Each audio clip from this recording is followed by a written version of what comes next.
In this video, I'll guide you through the steps to play Mario Kart on your Nintendo Switch. If you found this tutorial helpful, don't forget to like the video and subscribe for more practical tips and tricks.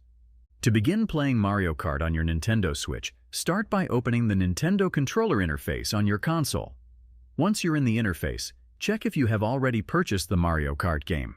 If it is available, you should find it on your homepage. If you don't see the game there, don't worry. Simply head over to the Nintendo eShop and purchase the game from the store.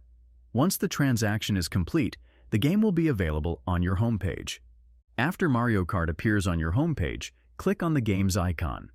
This will prompt the system to ask you to select a user profile. Choose the profile you want to use for the game, and then press the confirmation button. From here, the game will begin loading.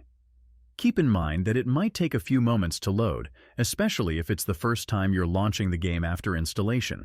Once the game is fully loaded, you'll be introduced to the first track of Mario Kart.